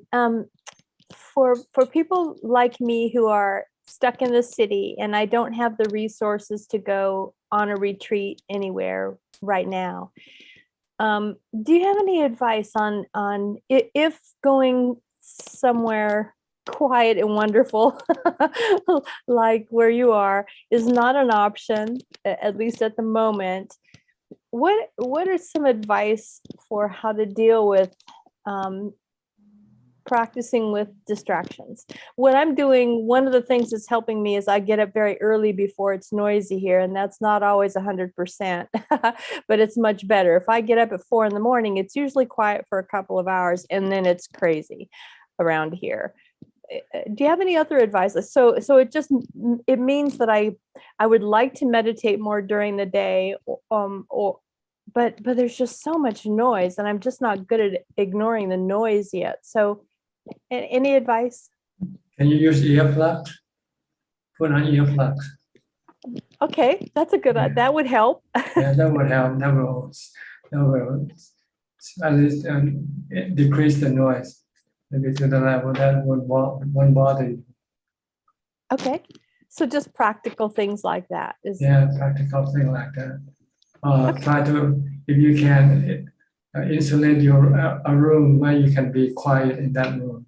Spend some money, some investment, and ask some people to come and put sound insulation in the room for you. You know, that's really interesting. I actually looked. You can actually buy a little sound booth. That's right, and go in there anytime you want to meditate. You know, I looked at that a while ago, and I completely forgot about that. I could look into that again. Yeah. I'm like, that's a really good idea. Thank you. Okay. Anybody else?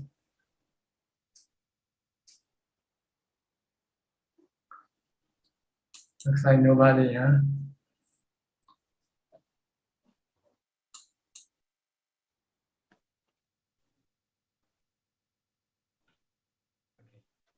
Nanapat. Okay, Nanapat. ค่ะท่านอาจารย์ May I ask ท่านอาจารย์ to explain more about the knowing element and the body ค่ะ Well, the knowing element is the one that knows and that thinks.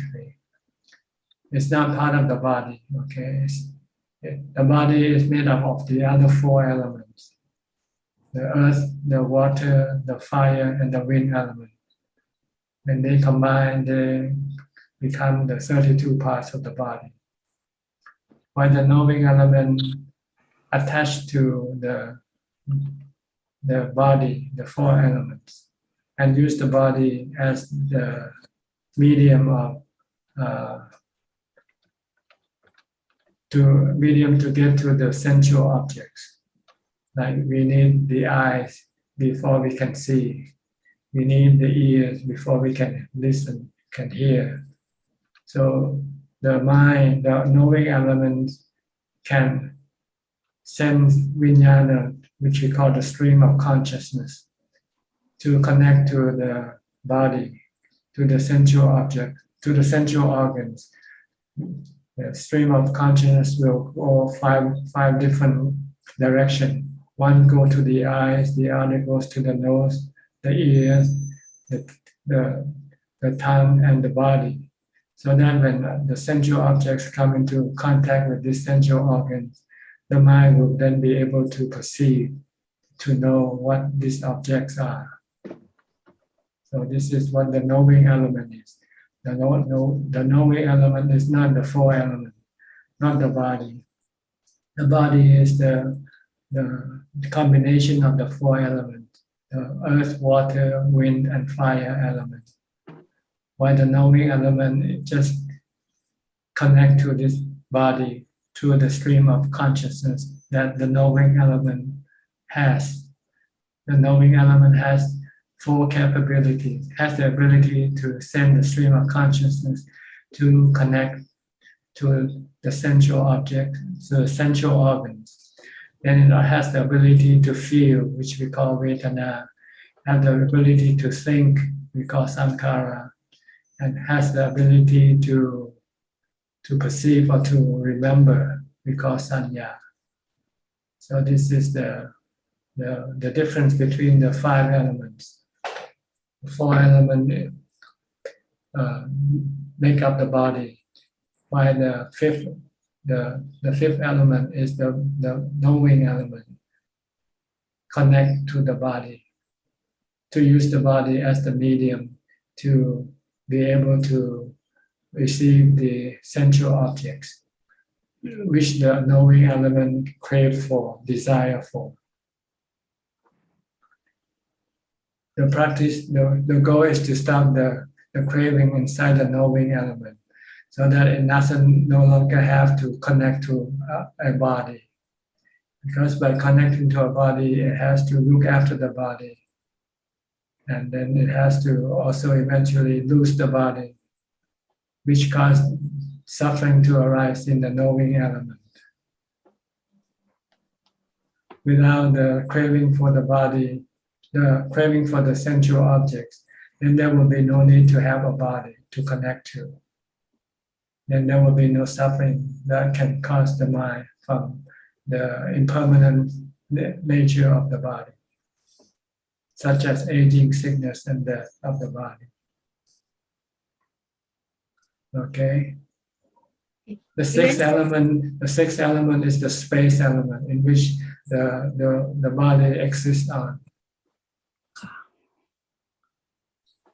Eventually, the knowing element will be separate from the five elements, right? Yeah, permanently. The Buddha element, the knowing element of the Buddha and Arahant, they don't connect to the body, to the physical world, to the physical universe anymore. They live in the spiritual universe. Actually, all the knowing element exists in the spiritual universe, but due to craving, the knowing element with craving will send the stream of consciousness to connect to the physical world, to the physical body. So whatever happened to the body doesn't really happen to the knowing element. When the body dies, there's just a disconnection, that's all, from the body. The knowing element becomes disconnected from the body. The knowing element doesn't die with the body.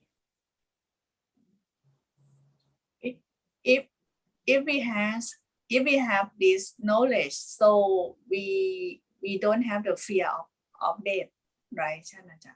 That's right. Yeah. So now you have the knowledge, but you still have fear, right? That's because your mind doesn't want to accept this knowledge yet. So you have to make it to accept by forcing it to equanimity, to have equanimity.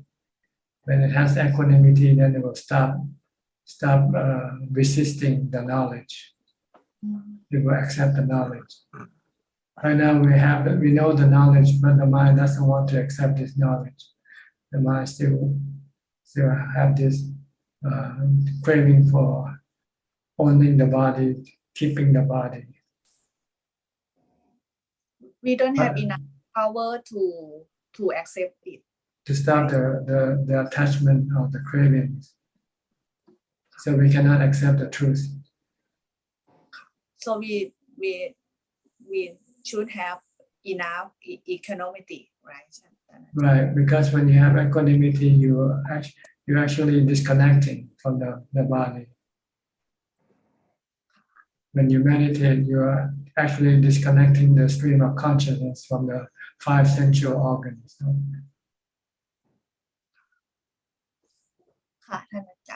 That's enough. Okay, Charles, Bangkok. Yeah, and I have one question, a funny question, but maybe practical, about karma in relationship. So assuming in many life, we, like the husband and wife, many life, life after life, they meet each other. But in old day, one husband can have many wives. So, but in modern society, only one husband and one wife. Now those people come together again, but they cannot get together. So how do we deal with this karma relationship? You understand my question? You mean your previous wife come together at the same time and you have to choose which one? You cannot choose because because we don't know we own them something, they own us something, or we kind of, there's a karma thing, right? So but there is some way to settle it, right? Because in the modern society, you can do the same thing like before, right? So what can we do about this? Some suggest like sharing mirror or whatever. I don't know. There are many discussions. It's an interesting subject, Ajahn. Well, you can use your what you call resistance. If you know that this is wrong, then you have to resist it. And know the consequence of doing wrong, something bad will happen to you, right? Yeah. But someone will suffer, right? You will suffer, really. The more you have, the more suffering you'll get. The less you have, the less suffering you have. With the group among them, they're suffering, right? Because one of the suffering Buddha teaching is you cannot get what you want, and you stay with someone you don't like or something like that. But it's a suffering because it's karma, right? So this is the thing we need to deal with, right? That's Buddha teaching. Karma is something that you build up to become a habit. If you used to have 4 wives before this life, you probably want to have 4 wives again. Not possible right now, right? Because of the modern society don't allow to do so. Well, you can go to a country that will allow you to have 4 wives. So, and also as a monk, for example, we also need to deal with all these relationships, right? No more, right? Parents. Monks say having relationship is troublesome. It's better to be alone. Yeah, but that's why they become monk in the first place. They still need to deal with that kind of relationship. Otherwise, many people will suffer because someone become a monk, right? Something like that. Okay, I have another question about when we talk about some of the sensation when we meditate, right? I always suggest ignore, right? But I have some discussion is that we feel that when our mind is peaceful and the body chi, the energy will circulate better. And when we circulate better, the body can sit longer and the mind is more peaceful. So it's related. But in Buddhist teaching, we are more concerned about the mind. It's not so much about the body sensation, right? Is that correct? That's right. When you meditate, the goal is to calm your mind. All the other things are considered to be byproducts. Side effect. Not important. How about the popular teaching of the forget the yoga thing about the how do you call that? About I forget the terminology. The Indian, always teaching about the different part of the body, something like. Yeah, they're more concerned about doing something for the body more than for the mind. But in Buddhism, we're only concerned about doing things for the mind. But I noticed that the Tibet tradition also adopt that, as part of the meditation teaching, something like that. But that is Tibetan. I forget the terminology. It's so chakra, it's got chakra, right? Yeah. Chakra, yeah. But Buddhism will not really see that it's also a byproduct. It's not.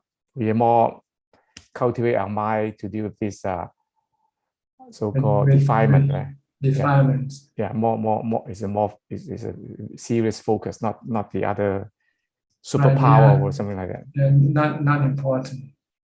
Okay. Yeah. Clear. I just want to make sure I have a right understanding, Ajahn. Yeah. The goal is to get rid of greed, hatred, and illusion. Yeah. That's more important. Yeah. Yeah. End of suffering. That's right. Okay, thank you, Ajahn. Okay. Anybody else would like to ask any questions? Sulan, she just came in. Always last to enter the room. And Jonathan also. Okay. Okay, Sulan, go ahead. Yeah, hello, Ajahn. Nice to see you again. Okay, any question from you? Don't have. Did you understand the answer I gave you in the Q&A last Sunday? Last Sunday. Did you ask a question in the Q&A? Oh, I didn't ask on Sunday though. I see. Okay. Maybe it was somebody else. My mistake for you. But I said sadhu. Okay. If no question, I'll go to Jonathan. Okay. Hi, Jonathan. Where are you now? Back in the USA?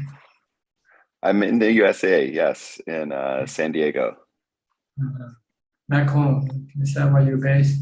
You're in San Francisco, isn't it? We were in San Francisco, and then we moved to Seattle and are spending the winter time in San Diego. So it's a bit complicated, but we're in the US until later this year, and then we're planning to move to Thailand. Or to Phuket, yeah. To Phuket or another place. We're gonna check out some other spots as well. But the little last we were looking at was Phuket. So we're excited to be back, but we're in the US for a little bit. Do you have any question tonight? Yeah, I have one. It has to do with I think the way that Buddhism might see Western psychology. So Western psychology seems to be very focused on finding the cause of, different problems you have and communicating with others or other things, and tracing them back to their roots in your childhood or other places where patterns emerged.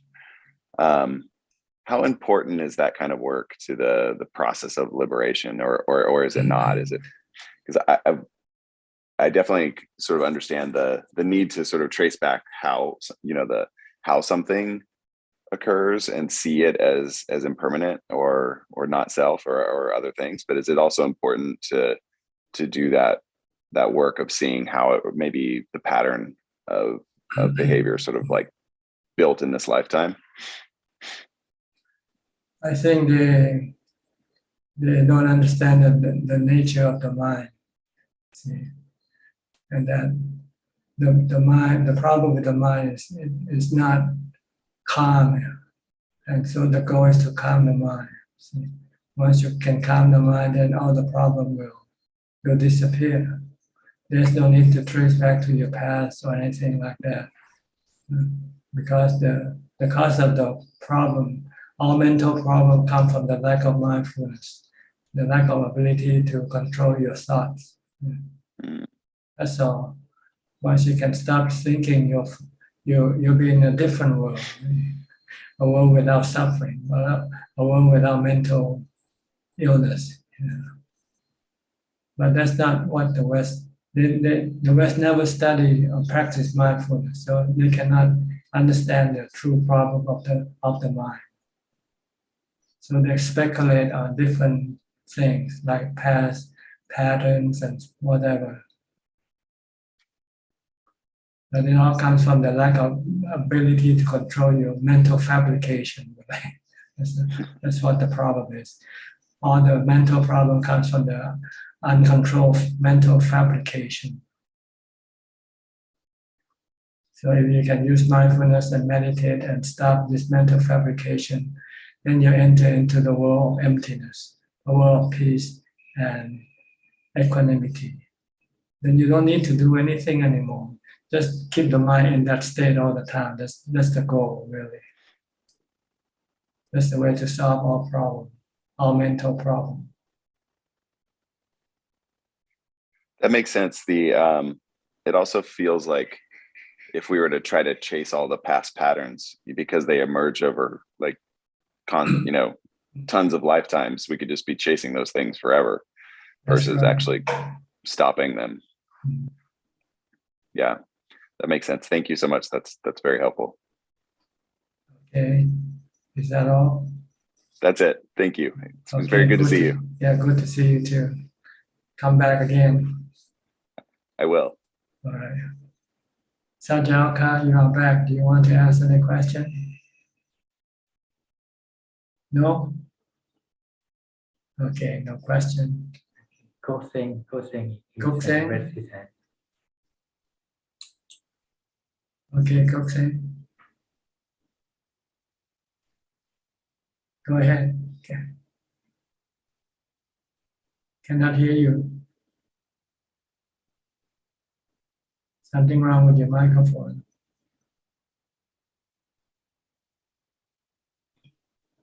Plug it out. Plug it out. Again. Yeah, can hear you now. Yeah. Hear me now? Yes. Okay. Yeah, thank you. Ajahn, just now you were mentioning that the nature of the mind is not calm, and therefore we need to practice mindfulness of the breath so that we can have mindfulness, and having mindfulness, we can control our the thoughts, the thinking. So once our mind, so did I did I hear it correctly? Just want to clarify. Yes. You have to control your thought and your mind. When your mind becomes still, then all mental fabrication and emotion will disappear, and your mind become empty, peaceful, and happy. Okay, so and because the nature of mind is not calm, that's why when we try to meditate, there are a lot of thoughts that is running around, and our mind will always run like a monkey. That's because you don't have mindfulness to stop it. Okay, yeah, understand. Thank you, Ajahn. Okay. Kunju from Facebook. No question from Facebook. Yes, we have one more question that just came in. It's from Sai Chan. Ajahn, is it important to practice Samati to a strong and consistent level before one turns to contemplate the body, or can one do both at the same time?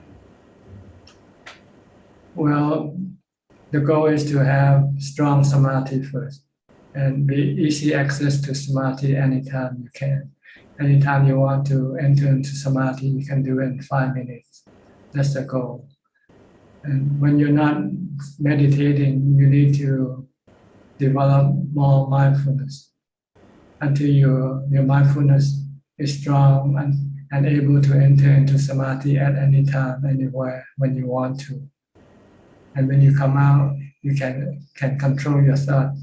Then you can direct your thought to go and contemplate or study the nature of the body, the feelings, and the mind, respectively, one at a time. First the body, then the feelings, then the mind.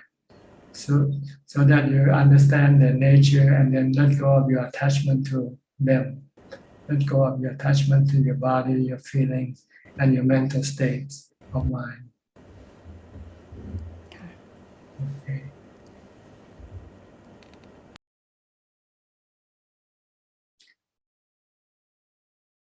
Don't be shy if you have any question. Okay, check. Ajahn, besides using like buto, let's say if I enjoy something and then I just I say, oh, don't enjoy it, like it'll bring you suffering later. Is that considered mindfulness too, or not really, or just thinking? Well, whatever you do, if you can stop thinking, then it's okay. You can use don't think, stop thinking as a mantra instead. Or you can use Dhamma, Dhammo, Sangho, or you can use, like you say, rational common sense sometimes to stop your, but this is more having to do with stopping your desire. But sometimes your thought might not have any desire, just want to think, just want to daydream, think about this and think about that. And you don't want to allow it to do this. think aimlessly or think with a purpose. Even if you are really meditating if your goal is for calm in meditation, then you want to stop all kinds of thinking. That's why you have to isolate yourself and live like on couch alone by yourself with a little hut. Then you know that this world, there's nothing left for you now. All you have is just a little hut. The only thing you want to do is stop thinking. That's the only thing left that you have to do is stop thinking. So Ajahn, like if I'm daydreaming, I caught myself daydreaming, then Bhutto is the to stop thinking. But if I caught myself having some kind of desire, and I like to use the Dhamma to teach myself, that's like a medicine to stop the desire. Yes, it's stopping your desire, like saying that the things that you go after will give you dukkha sooner or later. Okay. Yeah.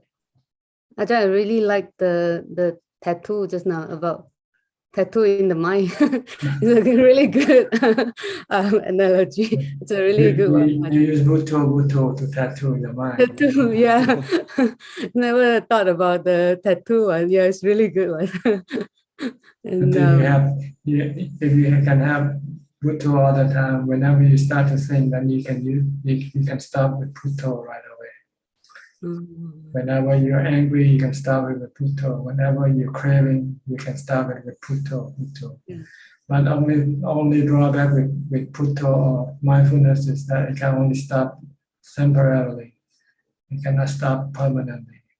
But with wisdom, with anicca, dukkha, anatta, you can stop your cravings permanently. And you draw the difference, just now you draw the difference between sanya and panya. It's really good to, like sanya you can forget, but panya you can never forget. It's really, it's a good, when you it's ever present. Yeah. Ever present. Right. Ajahn, last week you talked, I asked you about the Patimokkha, and you were talking about the 4 cardinal rules. I think you cannot break. The monks cannot break. That's right. But I'm wondering about the 4th one. Why did the Buddha stress about there are other very harmful lies that but why did the Buddha stress about the psychic, not showing off the psychic power? Is that very harmful? No, any type of attainment, if you don't have it, you are lying. Say I'm not Sotapanna, and if I'm not, this is lying already. But why is it so harmful, Ajahn? Like, why is that? Like, because you're cheating. You're not telling the truth.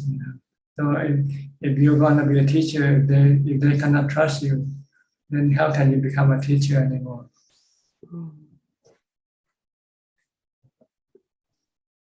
But other lies are also harmful, Ajahn.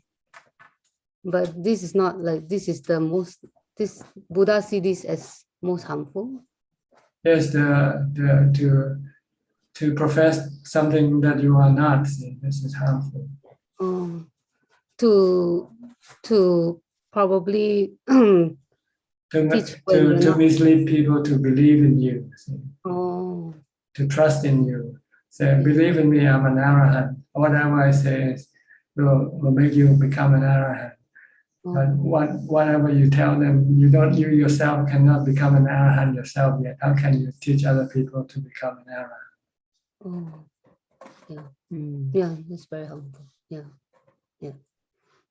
Makes sense. Yeah. Thank you, Ajahn. Thank you. And nowadays, it's not in fashion to, even if you're an arahant, to tell people you're an arahant either. Because who's going to prove that you are anyway, right? Then you can be accused of committing this lie, and you can be disrobed. Sometimes they might force you to disrobe. even if you're telling the truth, because how can you prove to them that you are an arahant? Only when somebody die and they have the relics, they can. Yeah, if they're born return, but that's too late already, right? You have to wait until you're dead.